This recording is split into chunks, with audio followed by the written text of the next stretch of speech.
ñaareelu intervenant Abdoul Aziz Diop maanaam Moulay Maxtaan parce que noonu la ko turandoom tuddee woon nga xam ne ni moom moo ko tudd tamit macha allah moom la ñuy jox kàddu gi Abdoul Aziz nga ñëwal ñu ci maanaam liggéeyu régulateur social bi nga xam ne ni maam Abdou man ka daan def te tamit tey li ngay wax intemporalité de sa vie et de son œuvre maanaam ba tey di dafa mel ni ñu ngi dund ak moom donc maam Abdou Aziz Diop yow yaa yor kàddu gi pour tamit 15 minutes il est 11h29 disons 30 ba 45 incha allah.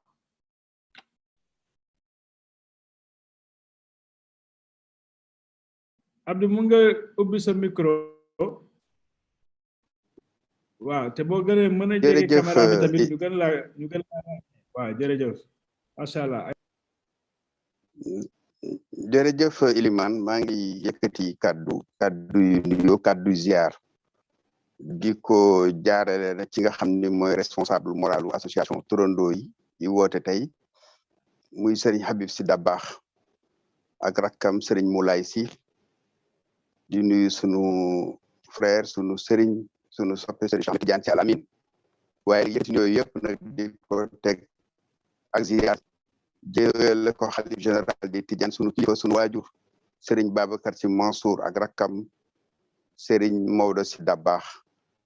yëkkati ko teg ko tam ci loxo kilifay l'islam yëpp su ma ci tuddee Serigne Mountakha dina yóbbaale ñëpp di nuyu aussi njiitu réew mi di rafetlu tey jataay bi nga xam ni association turandoo Dabakh yi woote nañ ko dellu rek di ñaanal président Abdoul Aziz Dieye ak mbokk yi jiitu yëpp yàlla dolli leen yërmande di féliciter aussi association turandoo bi ndax tur wuy na boromam ndax li ñu def démb ak tey ci diggante wàcce kaamil ak social ci loolu rek la ma Abdou nekkoon waaye Limane bala may dugg ci waxtaan bi dafa jaadu aussi ñu delloo mbir mi ci contexte bi ndax dañu ni ñi ngi waajal 14 septembre fàttaliku la ñuy wax waaye ma bëgg a leeral rek ne ci kër maam Cheikh El Hadj Malick radiyallahu anhu jëmmu anniversaire xewu fi li fi xew kay mooy fàttaliku rek waaye maam Abdou yàlla daf ko defoon bi li benn mbokk waxoon bi mu génnee àdduna ne fan lañ ko denc mu ne dañ ko denc ci xolu képp ku naan ashhadu an la ilaha illallah wa ashhadu anna muhammad rasulullah waaye man dama ni dañ ko denc ci xolu way gëm yëpp ñëpp ko bëgg muy jullit muy catholique ndax ci panel bi gis naa ci ñoo xam ni bokkuñu diine ak ñoom donc ñi ngi yëkkati kàddu yooyu di leen ko joyal beneen bi tamit mooy ñu wax ni maam Abdou Aziz Sy Dabakh radiyallahu taala anhu il est dans la mémoire collective moo tax kenn du ko mës a fàtte waaye jaadu na aussi ñu xam mooy kan Abdou Aziz Sy Dabakh mën nañ ni doomu ñaan la doomu wàllu yu la ndax maam Cheikh El Hadj Malick radiyallahu anhu mooy waajuram maam Safeetu Ñang moom mooy waajuram wu jigéen donc diggante wàllu yu ak garmi ci la juddu maam Safeetu di cousine u lenke maam El Hadj Malick ndax yaayam ak papa yi maam El Hadj Malick ñoo bokk ndey ak baay mu gane àdduna 1904 muy ñaan beneen bu nangu ndax maam El Hadj Malick bi mu demee Màkka en 1889 dafa amoon lu mu fa ñaanoon yu baree bari ay zawaaya yu bari ay tool bu muy dundee bayee di lu lew ak bu kenn xamee njabootam ak njabootu keneen yàlla na ko denc lépp ëllëg muy culte personnalité bu ko yàlla defal loolu nangu ndax 1904 dafa am coïncidence ci la maam Abdou juddu ci la gor jagsaaw ba nga xam ni tey mooy patrimoine foncier et spirituel am waaye aussi ci la tey inauguré grande mosquée Tivaouane bi nga xam ni tey xalifa bi mi ngi ànd ak mbokk yu baax yi ñi koy yeesalaat ba ngeen gis ni daaw ci 14 septembre bi pour delloo ko njukkal mu woote ci waaye du daje ba ren ji tamit mu woote waat ci journée d'information waaye du daje aussi mooy ndax sàmmonteeg li sëriñ bi digle boobu ba léegi donc maam Abdou mën nañu ni ci contexte boobu la judd nee nañu ndax Cheikh wax na ko léegi ci ay qualité dafa am kilifa ak njiit bokkul leadership bi ngeen wax maam Abdou kilifa la woon du woon njiit ba pare bañoon na ko ba même ci en-tête-am mosu ci wax xalif général des Tidiane dafa daan wax El Hadj Abdoul Aziz ibnu Cheikh El Hadj Malick ndax rek pour bañ culte personnalité waaye denañ bi muy gën a nekk tout tànk ñi baal ma ci kaddu yi mbaayam bu tedd ba ma El Hadj Malick daan na doxantoog moom naan ay sama xiibon bi ay su màggee lépp lu ñu war a jagal ci diine ji war ko jagal ci l'islam bi war ko jagal ci réew mi incha allah dina sottee ci moom sa loolu feeñ na ci ay jëfam donc damay ñëwaat rek pour wane ni Mame Abdou Aziz Dabakh tey panelu tey bi suñ joxoon képp kuy participant wala sénégalais kaddu mënoo weesu Alaaji Abdou moo baax ndax mbaax ci la juddu ci la màgg ci la xuus ba génn àdduna ndax gën kenn ko def muy Seydina Mohamed waaye mbaax jógu fi moom nag def na ci toolam ba tey li may ñëw nag sur régulateur social Serigne Cheikh ñëw na ci qualité yi man damay ñëw sur le factuel yi nga xam ni rek ay point repère jot na ko résoudre du moins ci ay crise multiforme crise sociale crise scolaire crise économique crise politique li ma ciy tàmbali mooy 1981 ci états généraux de l'éducation bokkoon na ci kilifa yi nga xam ni dafa teew foo nag pour teew rek waaye dafa teew indi contribution wax ban orientation lañu war a jox suñu éducation réew indi ci participation nekk lu symbolique 1989 crise sénégalo-mauritanienne bi amee crise ci diggante ñaari réew yi bokk na ci ñi nga xam ni dafa dem gis ñaari président yi muy président Abdou Diouf ak président Ould Taya dox ci nag tàmpu jàmm ba jàmm delsi 1991 crise Iran-Irak bi gis nañu foofu tamit dox na ci ay tànk yi ci suuf la yi ci kaw la def na ci ay ñaan ba ci bind lettre président Bill Clinton pour jàmm 1992 crise estudiantine bi mag mu dajale étudiants yëpp jak saaw ñaan leen njëkk yàlla rus ko ci ba lépp delluwaat ala ci yoon crise énergétique boobu ñu bari fàttalikuñ ko xam naa ñu mujjee juddu ñetti fan yoo xam ne réew mi amul électricité Mademba Sock moo ko jiite woon waaye crise boobu tam ba mu ci dugalee woo leen ñaan leen dañoo teg lépp ci suuf beneen bi mooy crise économique parce que plan Sakholoum en 93 avant la dévaluation ñëpp doon nañ ko kii ba commencé woon yëngu réew mi mais dafa woote d'abord penco woote ay ñaan woote sarax woote journée de solidarité ba lépp dal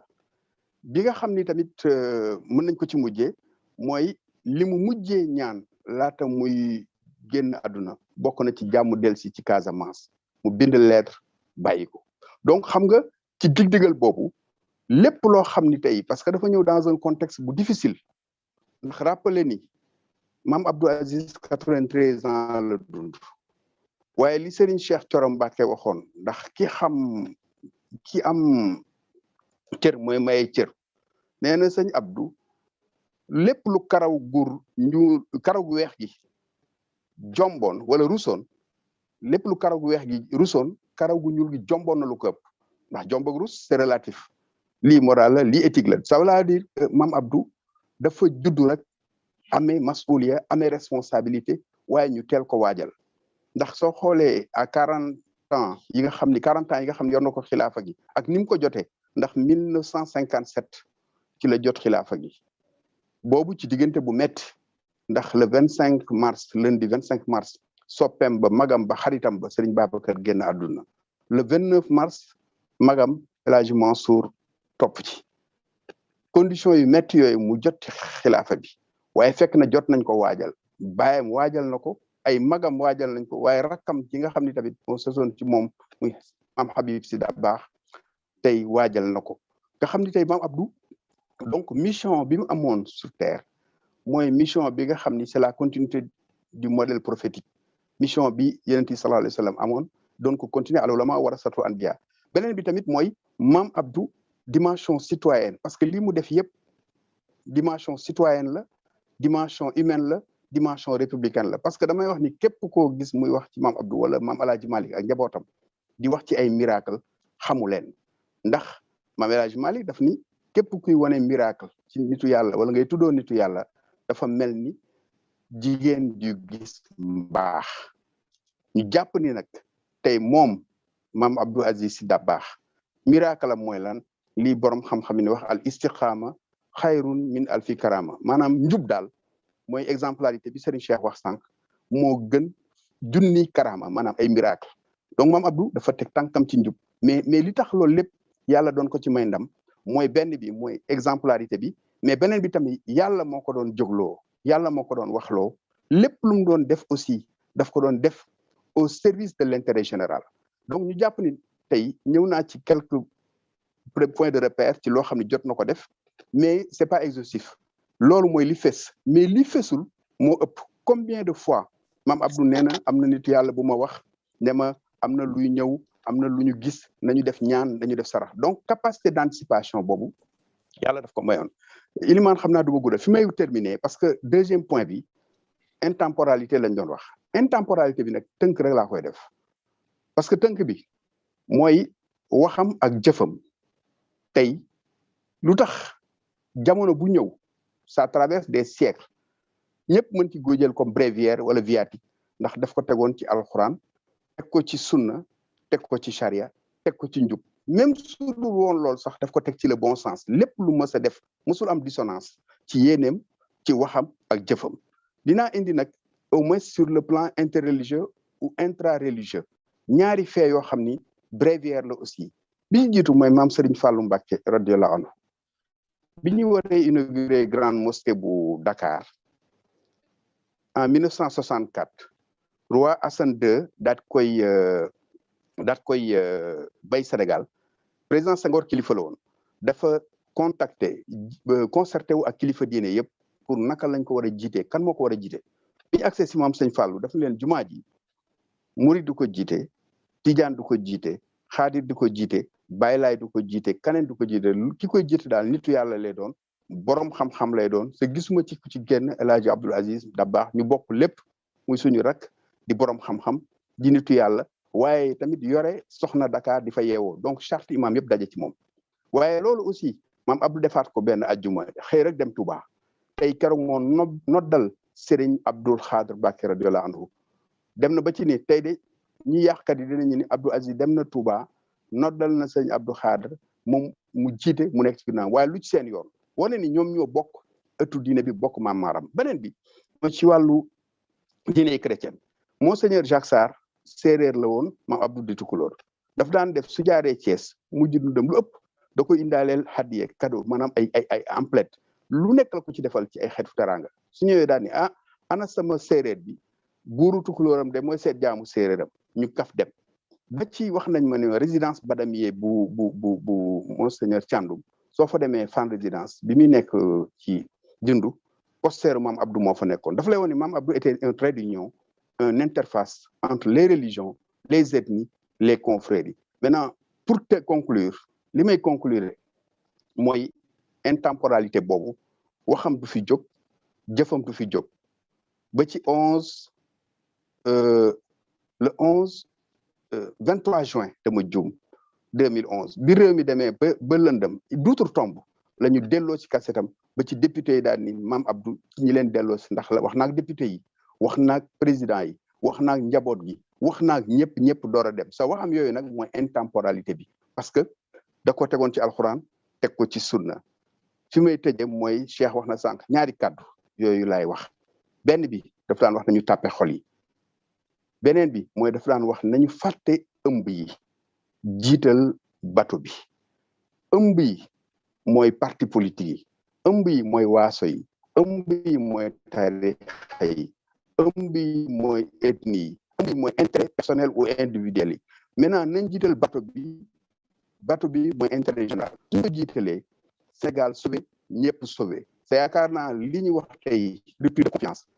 entre les acteurs crise d'autorité crise de morale crise des valeurs lépp suñu jëlaatee waxu moom Abdou jooju tàppe xol yi ba pare fàtte suñu bopp jiital intérêt général autour de l'essentiel ba ci pandémie bi ñu dund suñu àndoon tey këru diine yëpp àndandoo dans le cadre de la riposte dans le cadre de la stratégie ñëpp ànd ak état yaakaar naa ni tey crise yi ñuy dund yëpp mën nañ ko delloo ginnaaw so jaadu na tëkk aussi foofu laay interpeller comme plaidoyer ministère de l'éducation nationale comme réew mi gis nañu ñoom ñoo yore njàng mi ci fànn bu nekk ñu ni la systématisation de l'éducation est une priorité parmi les 5 priorités et dafa jaadu dans les curricula ñu dugal ci njàngu bindu waxu maam Abdoul Aziz Dabakh ak ñu mel ni ñoom ndax ñoom seen njàng ak seen wax yëpp génn loolu li Yonent bi sallallahu alayhi wa sallam jàngale c'est suñ ci tegoo rek mooy solution wu à tous nos problèmes c'est pas des solutions scientifiques mais c'est des solutions spirituelles c'est des solutions morales c'est des solutions basé sur les valeurs et la foi. maa ngi xaw naa guddal sax maa ngi jéggulu ci guddal kàddu gi dañ jéem rek tënk feeñal suñu yéene mais maam Abdou moom li mbokk lébu boobu waxoon rek bañ ko joxee kàddu ne ko santal ñu Alaaji Abdou jël ñëpp pendant des mois mu ñëw ne leen yaa baax yaa baax yaa baax gañ ne ko ñu ko mën a wax lu génn mbaax ci Alaaji Abdou rek wax ma ko. asalaamaaleykum wa rahmatullah maa ngi leen sant leen gërëm. waaleykum salaam wa rahmatullah macha allah wax dëgg fa yàlla je suis